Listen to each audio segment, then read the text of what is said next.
keutamaan berpikir. Oke. Berpikir itu apa sih? Berpikir itu kan menemukan yang penting dan baik untuk hidup kita. Kita mikir itu kan selalu begitu. Nyari yang enak, nyari yang pas, nyari yang sesuai untuk hidup kita. Biar mendukung kebahagiaan, usahakan, katanya Farabi, berpikirlah hanya tentang yang baik-baik dan utama-utama. Dan pertahankan ini untuk jangka waktu yang lama. Jangan mikir yang remeh-remeh yang tidak ada gunanya, yang tidak penting, tidak penting. Biasanya itu sumber kamu tidak bahagia. Tiba-tiba kamu galau. Kenapa kok kamu galau? Kasihan Saipul Jamil, wah, di penjara. Ngapain kamu ikut mikir? Penting tidak Saiful Jamil bagimu? Tiba-tiba kamu kok ikut galau. Ngapain kamu kok kelihatan marah gitu? Itu loh Pak, lihat TV, ILC, gegeran, masa nggak sadar? Loh kamu galau untuk hal yang apa ya itu penting buatmu? Utama buatmu. Apa ndak ada yang lebih utama, yang lebih baik? Nah, jadi masukkanlah di kepalamu, berpikirlah untuk hal-hal yang utama dan baik saja untuk dirimu. Ketika kamu keluar jalur, yo di situ nanti akan lahir kegalauan-kegalauan karena barang tidak penting kamu posisikan jadi penting. Barang tidak urgent kamu jadikan urgent. Bahkan nanti katanya Al-Farabi, kalau kebaikan dan keutamaan ini bisa tahan lama, sampai lama kesimpulanmu, yo ini tetap baik, ini tetap utama. Hal yang kamu sebut tetap baik dan utama itu kalau bisa jadikan undang-undang. Iya, kayak misalnya jujur. Jujur itu enak Pak. Semakin saya jujur semakin nyaman. Sampai bertahun-tahun jujur, nyaman dan enak. Jadikan aja jujur sebagai undang-undang. Karena itu pasti benar, pasti bagus.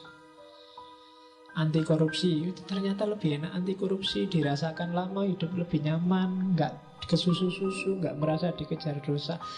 Jadikan itu undang-undang, katanya Farabi. Berarti itu bagus. Jadi berpikirlah tentang yang utama-utama, sisihkan yang tidak penting. Karena ada hadisnya itu kan, min khairi husnil mar'i tarkuhu malayakni. Jadi di antara ciri orang baik itu meninggalkan apa yang bukan urusannya.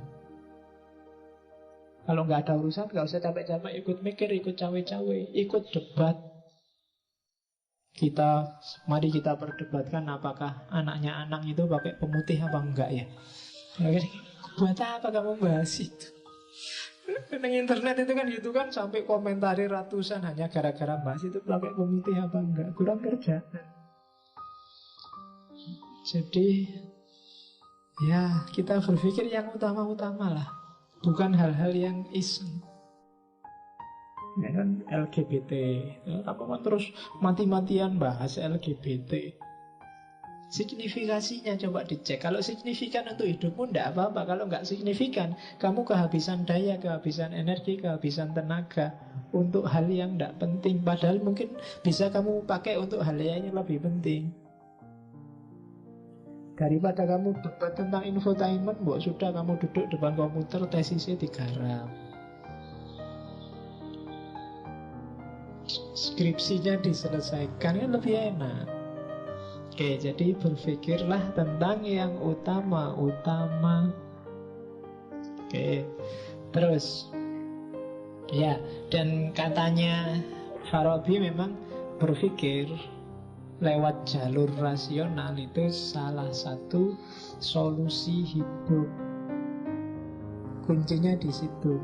Karena yang rasional itu kesimpulannya, jadi kalau kita pakai akal, jalur satu-satunya yang tidak butuh pihak lain itu mikir pakai akal. Kalau jalur bayani kita butuh teks. Kalau jalur irfani kita butuh otoritas. Tapi kalau pakai akal enggak. Maka katanya Farabi, jalur burhan itu lebih bisa dipertanggungjawabkan dalam berpikir. Oke. Aliran sesat itu biasanya sumbernya dua. Urusan tafsir teks yang biasanya ada dalam cara berpikir bayani, atau urusan beda panutan yang biasanya ada dalam cara berpikir irfani.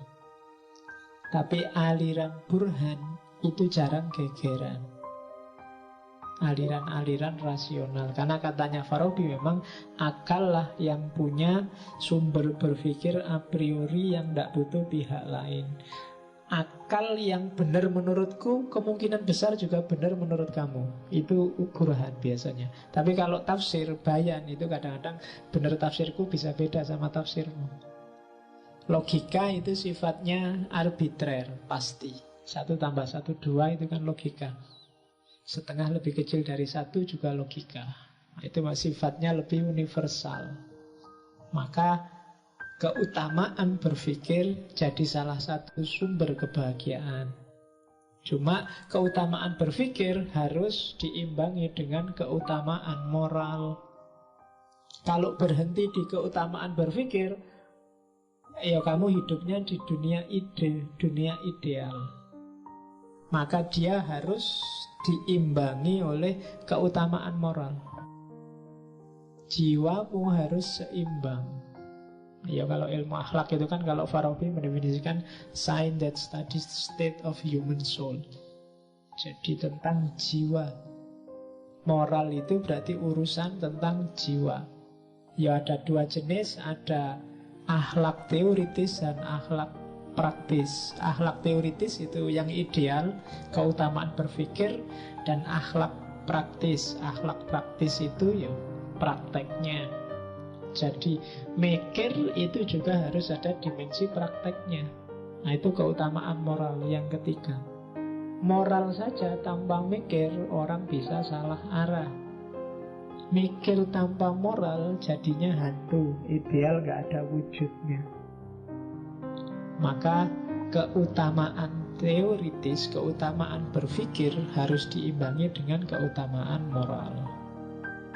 Kamu punya teori-teori banyak, cara berpikir yang bagus, tapi nggak punya implikasi praktis, ya pikiranmu paling banter jadi buku dan jadi koleksinya perpustakaan. Tapi kalau kamu bisa menunjukkan relevansi praktisnya, itu pikiranmu akan lebih abadi. Ya jalurnya 2 untuk membentuk karakter, membentuk moralitas. Kalau menurut teorinya Farabi, yang pertama lewat instruksi. Instruksi itu ya nasihat, perintah, himbauan, anjuran. Itu biasanya dari yang punya otoritas, kiai, ulama, dan lain sebagainya. Yang kedua lewat habituasi, pembiasaan. Habituasi ini penting ya. Kapan-kapan kita belajar itu. Dulu pernah belajar di Pierre Bourdieu. Kenapa kalau kamu yang rajin sholat sekarang tidak sholat merasa tidak nyaman? Itu habituasi. Tapi coba ulang bolak-balik tidak sholat, lama-lama tidak sholat itu biasa. Tidak nyamannya pasti hilang. Ya, itu namanya habituasi, pembiasaan. Kamu sekali bohong, batinmu mesti tidak enak. 2 kali tidak enaknya tinggal separuh. 3 kali tidak enaknya tinggal 1/4. 4-5 kali bohong dan aman. Kamu lama-lama merasa bohong itu biasa. Bahkan besok-besok mungkin kalau tidak bohong tidak enak. Masa aku jujur ya, kok tidak enak. Lu bisa loh kayak gitu. Kok deso banget aku, kok jujur banget, kok lugu banget, harusnya ya roto. Nah itu biasa sudah kebalik. Kalau semula nggak jujur nggak enak, sekarang jujur nggak enak. Itu habituasi. Oke, kayak ngaji malam Rebo ini loh. Kadang-kadang libur juga nggak enak, biasanya ngaji ya, itu habituasi. Tapi kalau 0, 2, 3, 4, 5 sampai 6 kali itu, kalau nggak kosong kamu malah heran. Loh kok nggak kosong Pak? Biasanya kosong. Sementara kamu kagetnya kalau pas kosong, karena biasanya saya masuk. Nah itu namanya habituasi. Jadi pikiranmu tergantung kamu biasakan untuk apa. Moralitas sumbernya juga habituasi.